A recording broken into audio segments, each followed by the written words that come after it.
Hello, welcome back to my channel. Thank you for stopping by here again today.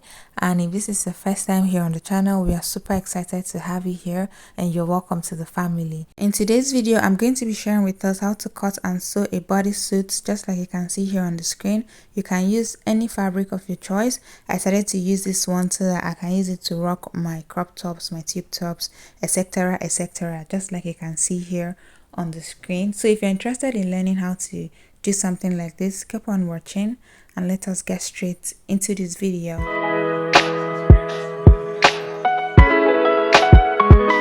For this project, I have my pattern paper laid out here and I have some lines already ruled out here. It's basically a basic bodice that I have ruled out here. So the line at the top right there is my starting line as well as my shoulder line. From there, I came down by 8.5 inches, which is my chest line, 10 inches for my bust point line, and 16 inches for my shoulder to waistline. That's my half length. So I'm going to start by imputing my neck width and neck depth. I'm going to be using a neck width and a neck depth of 3 inches by 3 inches. I first marked 2.5 inches and I decided to change it to 3 inches. So I'm using 3 inches by 3 inches. So this is dependent on what you want to achieve. I want the neckline to be really high, that's why I used 3 inches by 3 inches. Next, I'm going to come down by 1 inch on that line right there, and I'm going to be slanting it into my neckline to create my shoulder slants. Next, I'm going to measure out what I have on that line and I'm going to divide it into 2. Mark my point there, and from that point I'll be going in by 1/2 of an inch. And with the help of my curve ruler, I'm going to be creating my armhole curve. So this is basically a basic bodice pattern that I'm doing right now. So after doing this, I am now going to go ahead and impute my crouch depth. So for my crouch depth is 12 inches, and you can get your crouch depth measurement by sitting on a flat surface, just like you can see on the screen here. You measure from your waistline to where your butt hits the flat surface. So after ruling out this line, I'm going to get the midpoint. Mine is 12 inches. 12 inches divided by 2 is 6 inches, and I'm going to mark that across, and I'm going to go ahead and rule out a straight line. So this line that I have ruled out here is going to serve as my hip line, and I'm labeling this one my crouch depth. Alright. Next, I'm going to impute my horizontal measurement, starting with my bust. Divided by 4 is 8.75 inches, and I mark that right there on my bust point line. On my waistline, I'm going to take my waist measurement divided by 4, which is 7 inches. And on my hip line, I'll take my hip measurement divided by 4, which is 10 inches. And with the help of my curved ruler, I'm going to connect these points together like so. And I'm going to just, from that my bust point line, I'm going to just slant it all the way to the chest line. So this is me blending out the waist area so that it doesn't come out sharp. So to get my panty shape, I am going to come down by 1 inch from my crouch depth line, and I'm going to rule it across like this. And from my center front, I'm going to be marking 1.5 inches, and I am going to go ahead and create, that curve, that panty curve right there. And for this, I'm just marking 6 inches in a slanted way, a bit diagonal way from this my hip line like so. And with the help of my pen, I'm just going to go ahead and sketch this line out. So you can use a straight line from your hip to that 1.5 inch mark. You can even decide to curve it out like this.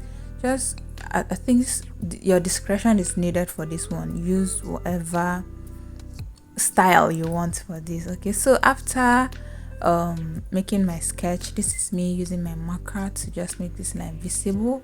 And this is what I have right now. So basically right now my front pattern is ready, and I'm just going to go ahead and draft out my back pattern on this same pattern.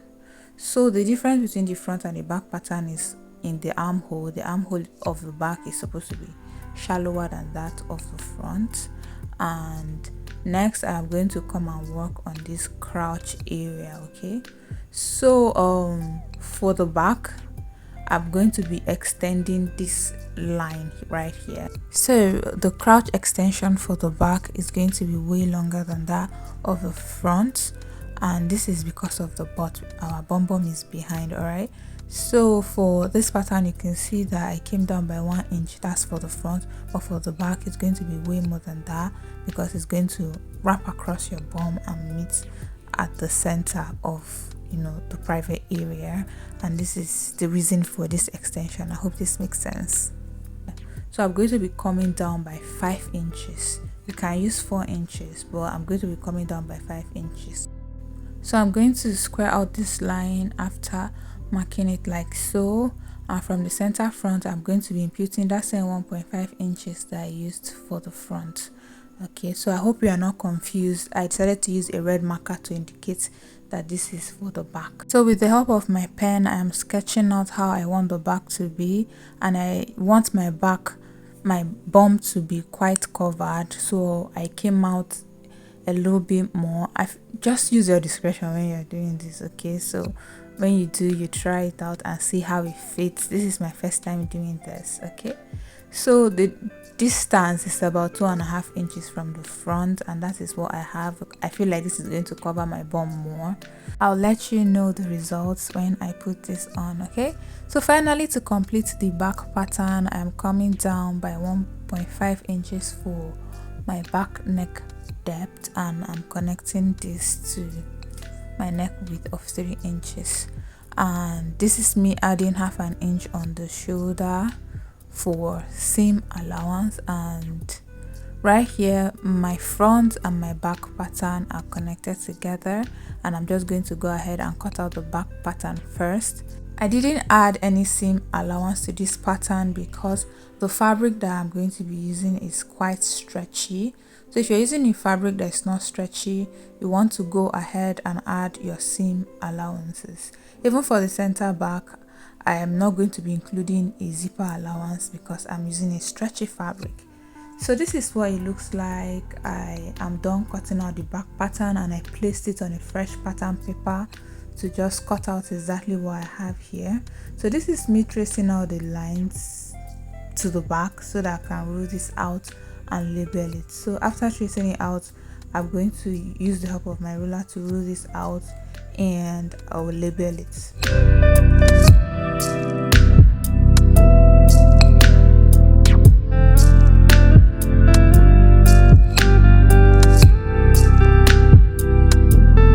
So for this pattern, I am going to be cutting one piece on fold because I'm using a stretchy fabric.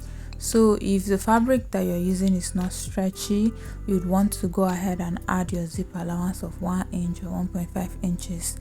So this is my back pattern ready, guys, and I'm going to bring my front pattern now and, you know, just cut out my front pattern. All right, so after cutting it out, I'll go ahead and label this and write down my annotations.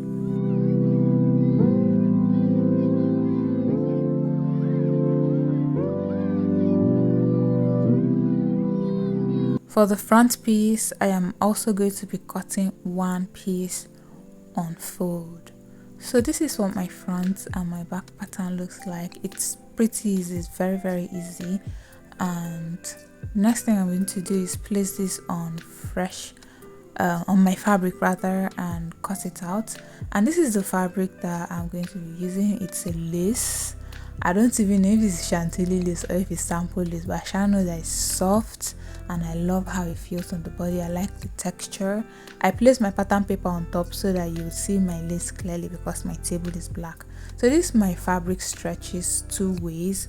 It's most stretchy on one side and the other, and I'm going to be folding it towards that part. So right here I have placed my pattern paper on it, pinned it down, and I used it to cut out my fabrics. And I'm going to take out my pattern paper and I'll open this up. So this is the back piece that I am opening up. For this project, especially if you're using a very stretchy fabric that moves a lot like this, you're going to be needing pins. This fabric stressed me out. Don't mind the fact that this video is sped up, it stressed me. So after, you know, arranging it, I went in with my pins, and now I'm going to take this to my sewing machine and I'm going to be stitching the sides. All right, so I'll be stitching the sides by either half or 1 inch and the shoulder by half of an inch, and I'll show you what it looks like. This is what I have after sewing it down. Another thing I went ahead to do was cut out my long sleeve and attached it to my armhole. So if you want a short sleeve, you can make yours short. You can use any type of sleeve at all. Another thing I went ahead to do was to hem around this area, that is like the panty areas. Okay, so what I did was I folded my fabric over twice. If you have an overlocker, you can overlock it and fold it, like bend it over once, or you can cut out a strip of fabric on bias and use it to hem that, or you can even decide to leave it like that if the fabric does not fray. Turning this over to the right side, this is what I have. And for the bottoms like this, you can decide to use your, what's this thing called again, fastener. You can decide to use your fastener and place like 1 or 2 of it, or you can decide to use snap buttons. For me, I'm going to go ahead and use my snap buttons for that area, and this is what I have. Okay, can you see that? So now that that is out of the way, the next thing I'm going to go ahead and do is work on the neckline. I'm going to measure all around the neckline, and whatever figure I get there will help me cut out a piece, the strip, which I'm going to be using to finish up the neckline. So I have 21 inches, and here I have my strip. So this strip right here is on fold. Can you see that? I'm trying to show you that it's on fold, and on fold I have about 1.5 inches because I want it to be 1 inch long after I am done attaching it. So the total length, I have way more than 21 inches. So what I'm going to do now is I'm going to fold this into 2 and measure out 10.5 inches, which will give me like that 21 inches, and that is what I'm going to be cutting out. I'm not going to be adding any seam allowance to this. So the next thing I would like to do is come to the top, that's on the folded edge, the side that is folded, all right, and I marked half an inch inwards and I just slanted it in. I just wanted to reduce the neckline a bit so that it will lap. I would advise you to do this on both sides. That would be my advice to you. So I went ahead to fold it, stitch it down, turn it over, and this is what I have on fold. So I have like a round piece for my neckline. So what I'm going to do is I'll bring my bodysuit right here, and I'm going to align this to the neckline, pinning it on the right side. Okay, right sides facing each other. Okay guys, this particular fabric can be really stressful, so if you're just starting out, you may want to try out other sturdy, stretchy fabrics. So after pinning it all round, this is what I have, and I went ahead to stitch it round by half of an inch, and this is what it looks like. So for the raw edges, you can decide to just trim it down or use an overlocker to overlock that and make a stitch round. And that is that on how to sew your own bodysuit. This is like the final finished product on the mannequin, and I love how it turned out. I love the fact that I used this fabric and how stretchy it was, and I love the coverage that it gave to me. Can you see the coverage it gave to my mannequin? I didn't have this exact full coverage because I don't have the same body type with this mannequin, but I love the result, and I am really happy that I now have something that I can use to rock my tube tops, spaghetti strap tops, tube gowns and stuffs like that, just like this one that you can see here on the screen. If you've been following this channel for a while, you'd know that the tutorial for this beautiful rose crop top I'm putting on is up on my channel. However, I'll be leaving a link in the description box and somewhere here on the screen. In fact, my entire outfit is a 3-piece: the bodysuit, the crop top, and this beautiful 6 pieces A-line skirt with front slits, and I also have a tutorial up on my channel. I'm going to be leaving the link in the description box as well. Please feel free to leave your questions, your thoughts, your suggestions in the comment section. Subscribe to this channel if you're not yet subscribed. Like this video so that more people can get to see it. Turn on your post notification bell so that you'll be updated whenever I post new videos. Thank you guys for watching. I love you guys so much. I'll see you in my next video. Bye.